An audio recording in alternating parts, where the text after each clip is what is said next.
Assalamualaikum warahmatullahi wabarakatuh.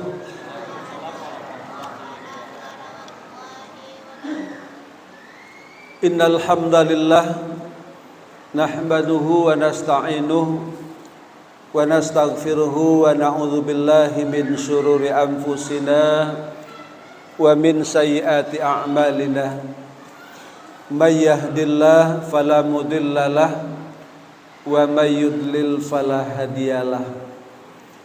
Asyhadu an la ilaha illallah wahdahu la syarikalah wa asyhadu anna Muhammadan abduhu wa rasuluh sallallahu alaihi wasallam la nabiyya ba'dah. Allahumma salli ala Muhammad wa ala ali Muhammad. Faqala Allah Ta'ala fil Qur'anil Karim, A'udzu billahi minasy syaithanir rajim. Bismillahirrahmanirrahim. الذين آمنوا وهاجروا وجاهدوا في سبيل الله بأموالهم وأنفسهم أعظم درجة عند الله وأولئك هم الفائزون.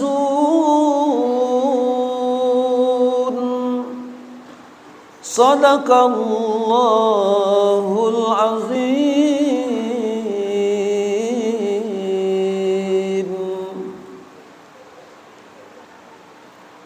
Orang-orang yang beriman,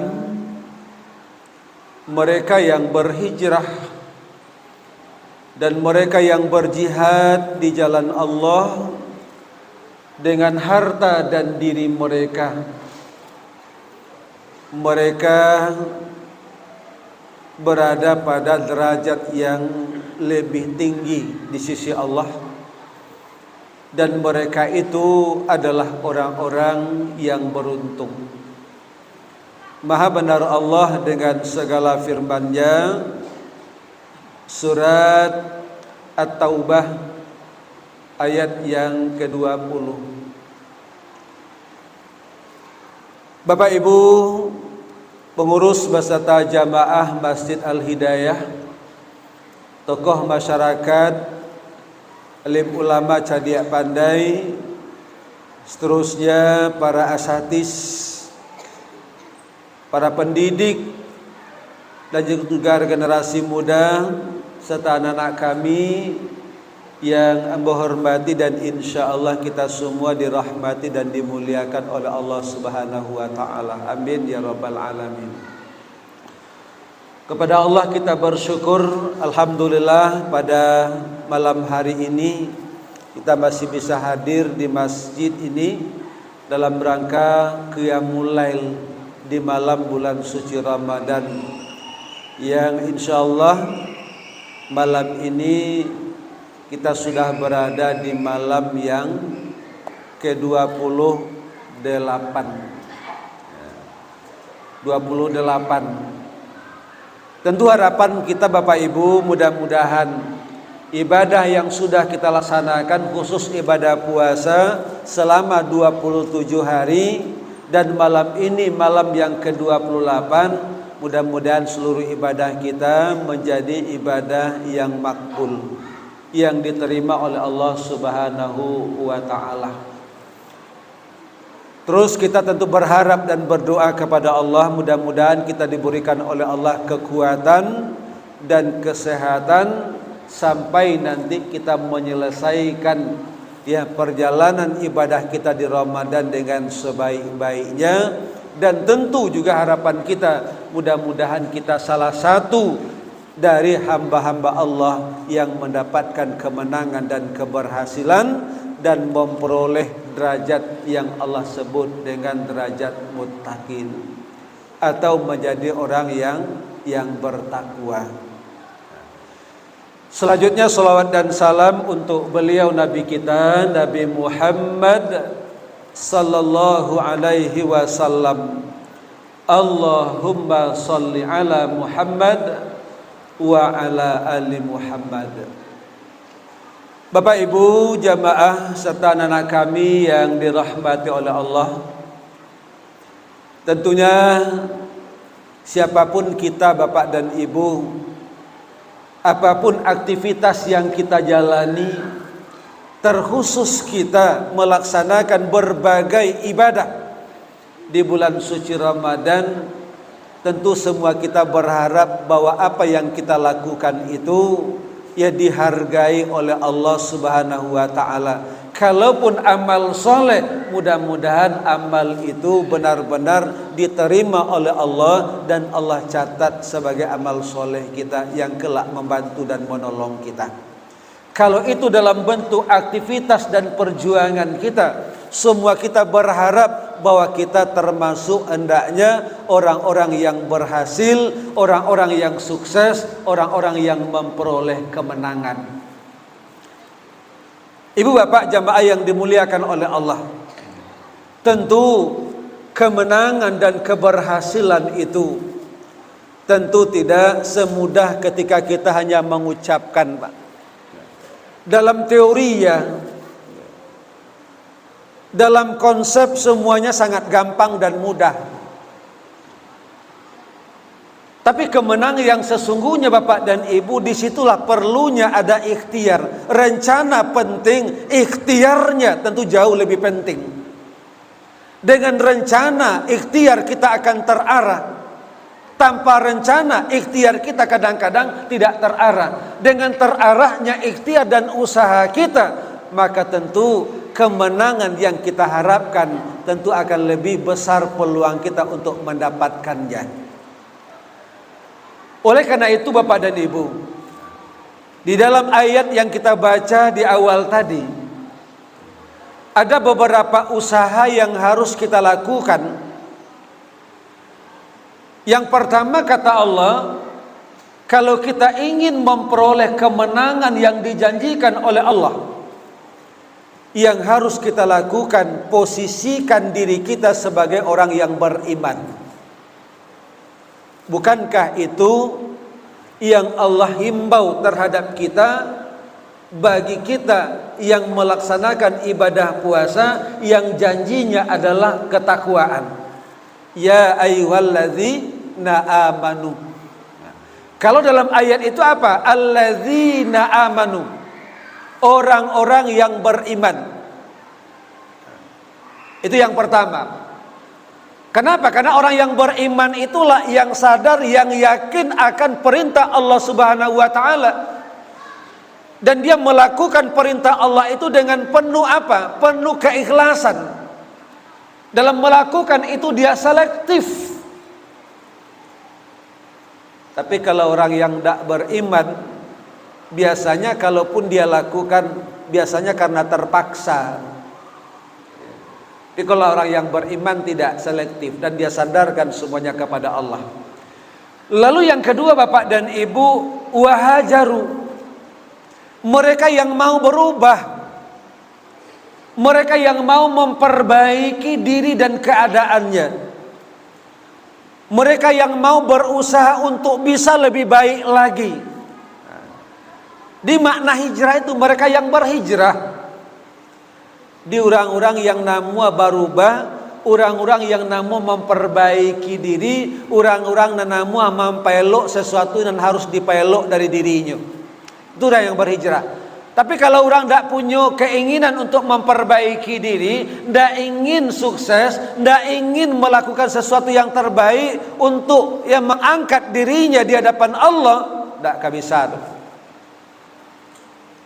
Contoh patang koma lah dia duan bana perubahan, tapi nyobana ndak namuah berubah tu baalai.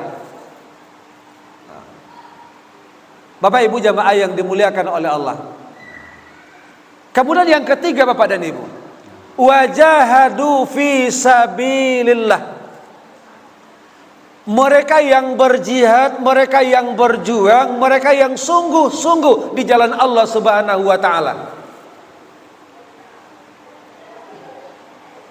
Jadi kalau orang itu berjihad, bersungguh-sungguh memaksimalkan usahanya, lalu Bapak Ibu jihad yang dia lakukan itu apa? Dia rela untuk mengorbankan segalanya, di antaranya harta dan diri mereka. Jadi kalau orang berjihad itu yang benar-benar dilandasi oleh iman, dilandasi oleh hijrah, maka dia rela dalam perjuangannya, rela mengorbankan dirinya, bahkan rela mengorbankan hartanya. Bukankah itu yang dilakukan oleh Rasulullah? Bukankah itu yang dilakukan oleh para sahabat? Bukankah itu yang dilakukan oleh para pejuang-pejuang Islam? Dan termasuk pahlawan-pahlawan di negeri ini. Mereka berjuang, mereka berjihad karena mereka orang beriman, mereka orang yang mau perubahan, mereka orang yang mau mengorbankan segalanya. Maka di ujung ayat Allah berikan reward. Apa? Wa ulaika humul faizun. Mereka itu adalah orang-orang yang beruntung. Mereka itu adalah orang-orang yang menang. Mereka itu adalah orang-orang yang sukses. Ibu bapak jamaah yang dimuliakan oleh Allah. Lalu dengan ibadah kita di bulan Ramadan, ingin tak bu kita berhasil bu? Ingin awak apa? Inginkah kita sukses dengan prestasi ibadah kita di bulan Ramadan? Semua kita ingin. Tapi ingin saja tidak cukup. Sudah berjuangkah kita dengan maksimal? Sudah berusahakah kita dengan sebaik mungkin? Karena hari ini Bapak dan Ibu, banyak orang yang melonggarkan perjuangannya. Di orang yang berhasil itu adalah camat. Camat itu apa? Calon mati. Calon mati pasti mati. Cuman badulu bakudian. Tapi calon yang bermaksud isi apa? Calon manusia takwa. Calon manusia takwa pasti tidak Pak Bu? Pasti Bu? Belum. Makanya Allah pakai ayat la'allakum tattaqun. La'allakum itu pengharapan. Kalau le maksimal jadi, kalau ndak maksimal ndak tercapai dah. Contoh patangko pilek mah. Yang maksimal perjuangannya dua, yang ndak maksimal tangko Ustaz perjuangannya ndak maksimal itu sih Ustaz kepiang. Ndak inyo senang salah rakyat gay mangan namua. Jadi Pak Ibu jamaah yang dimuliakan oleh Allah Subhanahu wa taala. Lah, kalau kita termasuk orang yang menang di Ramadan, berarti kita berhak nanti bergembira di 1 Syawal. Berhak mengucapkan kalimat minal aidin wal faizin. Apa aidin? Aidin berhak kembali kepada fitrah. Faizin berhak memperoleh kemenangan, barasia diri dari segala dosa, lalu memperoleh kemenangan. Salah satu bentuk dari keberhasilannya itu barasia dirinya, menangnya. Itulah derajat yang takwa. Inna akramakum indallahi atqakum. Bapak Ibu jamaah yang dimuliakan Allah, ada di antara kita ya, ketika di hari raya ini kuitlah bergembira, padahal perjuangannya tidak maksimal. Kadang-kadang Ramadan nyo kabeh 3, di awal nyo 1 sekali, di tengah nyo 1 lo sekali, di ujung 1 lo sekali. Akhirnya apa?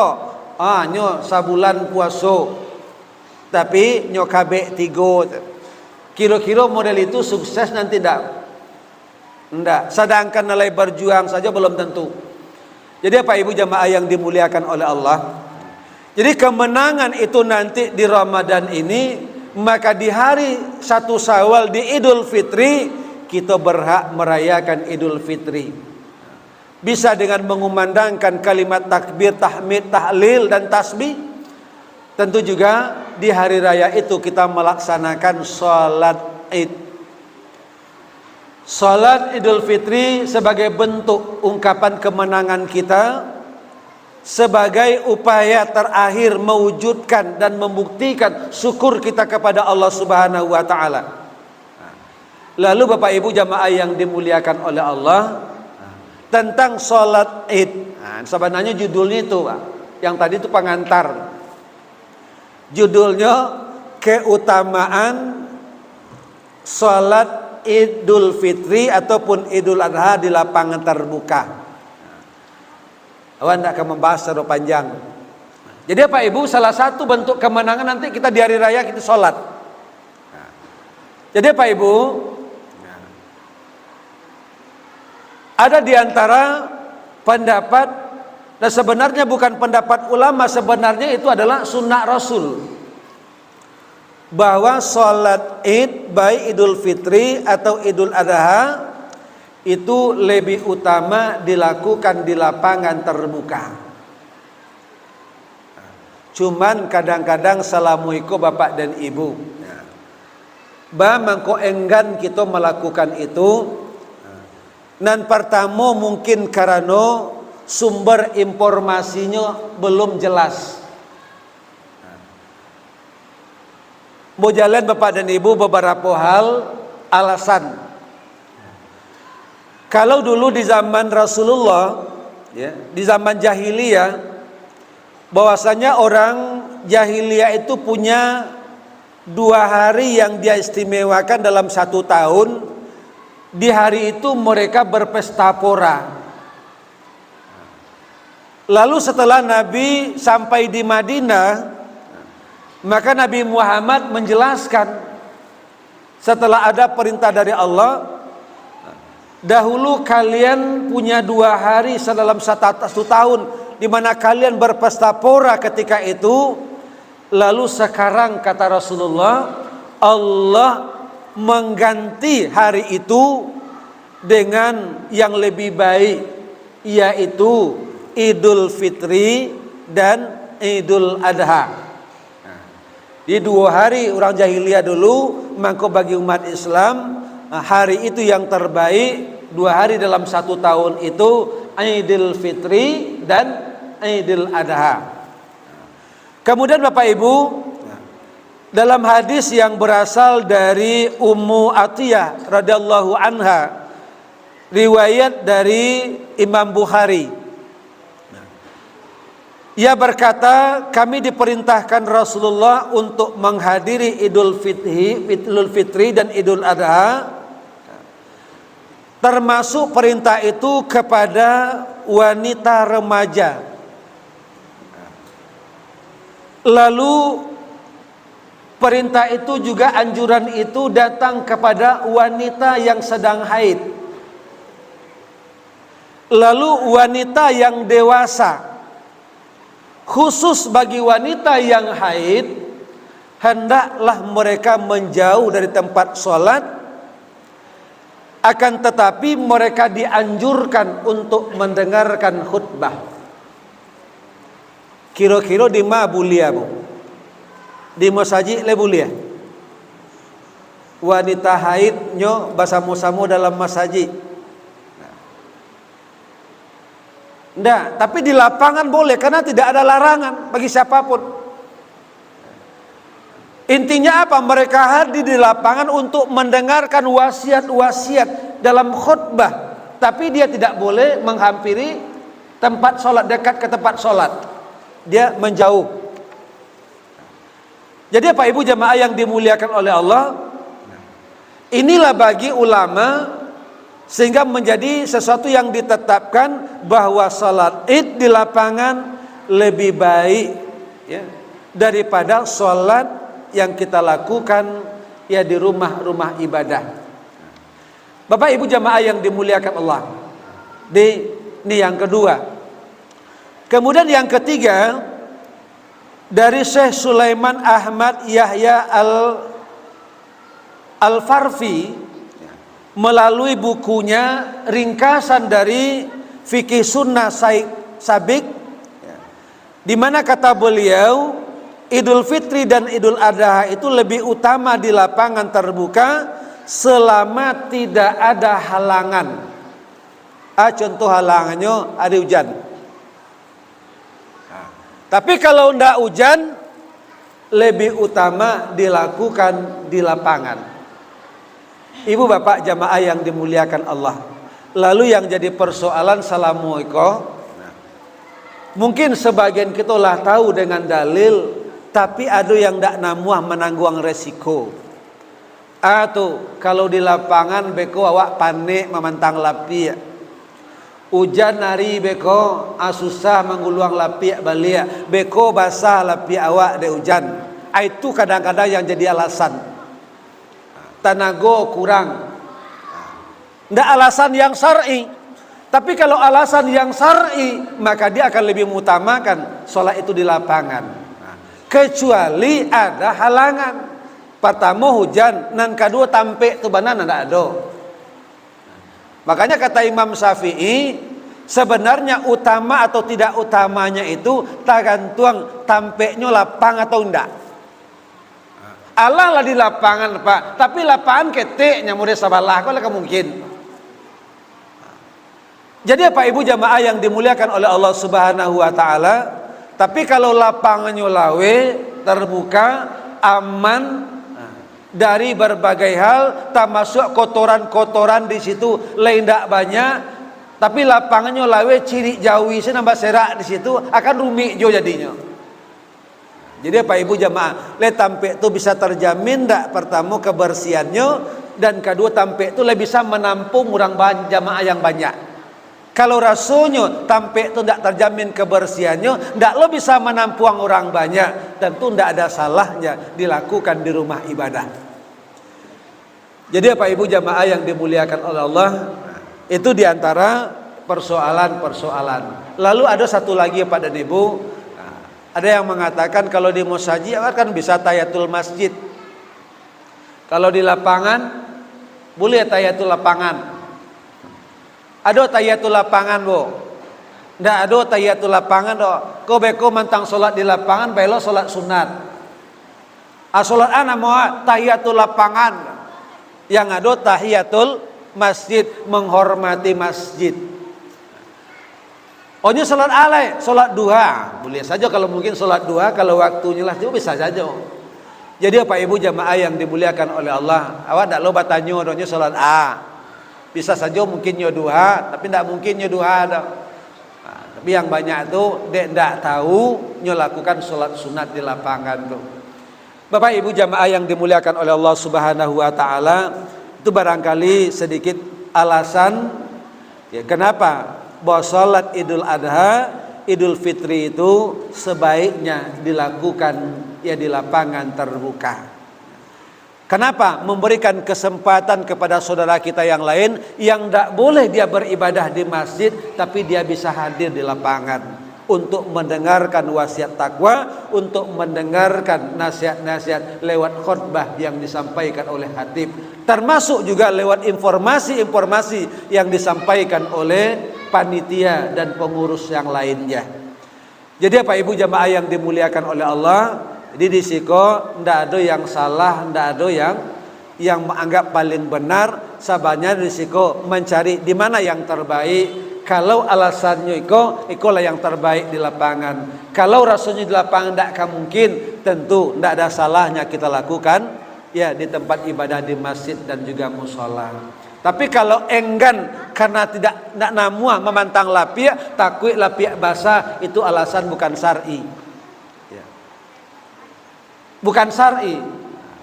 Tentu kalah lo dek perasaan dalil-dalil yang disampaikan dari Rasulullah sallallahu alaihi wasallam. Jadi oleh karena itu Pak dan Ibu, sekali lagi yang penting apa? Kemenangan demi kemenangan itu kita buktikan dalam bentuk ketaatan. Mudah-mudahan keberhasilan itu akan kita tunjukkan nanti pasca Ramadan. Tidak saja di 1 Syawal, tapi untuk 11 bulan yang akan datang insyaallah. Bapak Ibu jamaah yang dimuliakan Allah, itu barangkali ya sedikit penyampaian motivasi. Ya tentu kita berharap mudah-mudahan yang hadir kok sampai malam terakhir insyaallah camat ya. Caliak malam-malam terakhir. Nah, ya, calon manusia takwa itu camatnya caliak malam-malam terakhir camat yo. Tapi nandak kabar takwa itu camat yo caliak di mall dan tepi jalan. Pak, caliak di mall tapi jalan. Itu banyak aja tuh. Itu ndak kabar takwa tuh dong. Jadi Pak Ibu jamaah yang dimuliakan Allah, itu barangkali yang saya sampaikan. Selanjutnya mungkin pertanyaan yang kamu menunjuk ada Ustaz doh menunjuk beko dari pengurus. Yang pengurus beko dari hapisnya, yang Ustaz yang tentang pertanyaan duo dari materi yang Ustaz sampaikan. Pertanyaan pertama,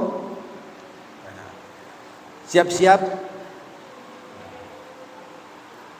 Ado tadi saya sampaikan dalam ayat 3 langkah atau cara untuk mendapatkan kemenangan. 3 cara tadi, ada 3 hal yang harus saya lakukan sehingga kita mendapat kemenangan. Ya.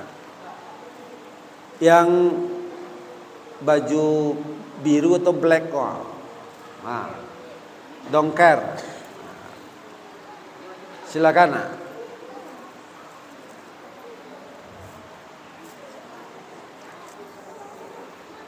Assalamualaikum warahmatullahi wabarakatuh. Waalaikumsalam.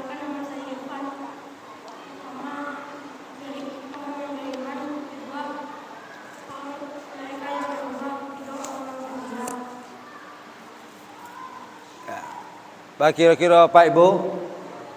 Ya betul, berubah. Nanti kan hijrah sama. Ini betul. Alhamdulillah. Tunggu hadiah dan rewardnya. Kemudian yang kedua,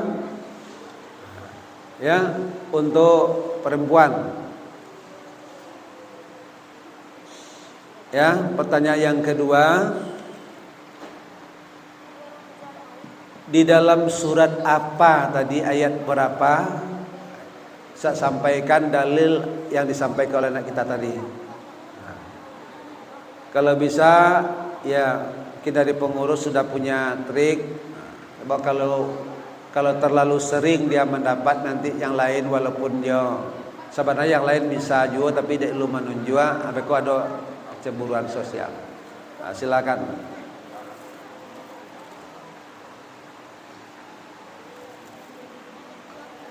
Sini.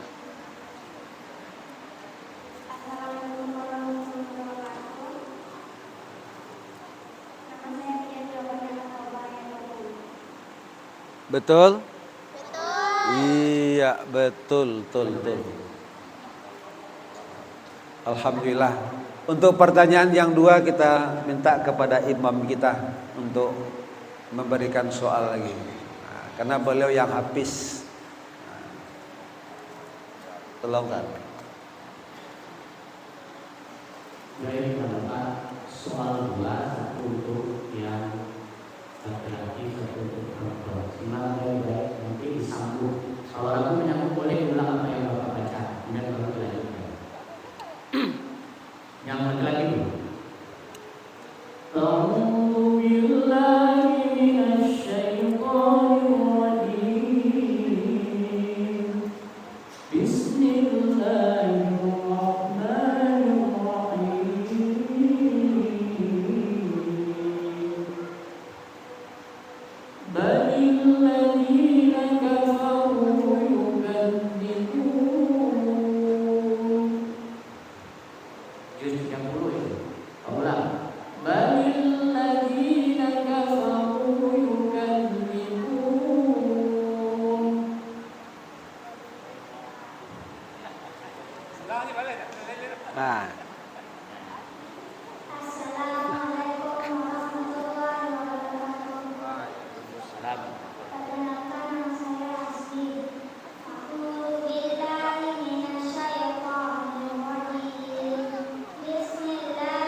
yang sama, di akhirnya beda. Balil ladzina kafaru fi takdzib. Seorang. Hah? Seorang, maju silakan. Atau ada sila. Ada sila. Bisa. Acuk kalau apa coba lu. Nah, dia de tu hari kan itu. Maju nak. Yang lain harus kalau memang itu program pengurus yang lain harus berpacu. Ya, dimakan ya.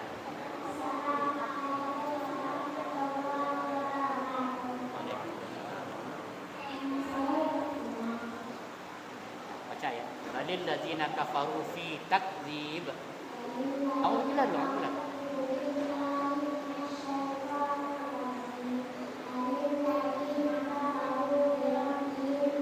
Balil ladzina kafaru fi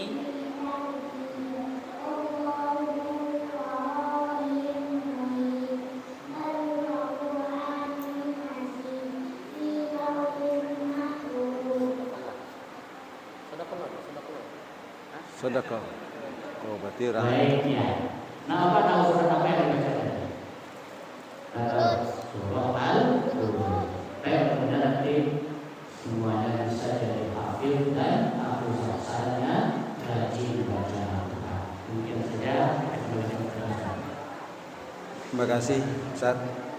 Bapak Ibu, itulah barangkali penyampaian kita pada malam hari ini. Mudah-mudahan apa yang kita sampaikan menjadi sebuah renungan untuk kita, dan tentu anak-anak kita doakan semoga menjadi anak-anak yang hafiz dan hafizah, juga insyaallah menjadi anak yang memiliki intelektual yang bagus, terutama tentang agama yang kita cintai. Semoga juga menjadi pendakwah dan juga mereka menjadi ulama insyaallah. Terima kasih. Alhamdulillahirabbil alamin. Banyak maaf. Billahi taufiq wal hidayah. Fastabiqul khairat. Assalamualaikum warahmatullahi wabarakatuh.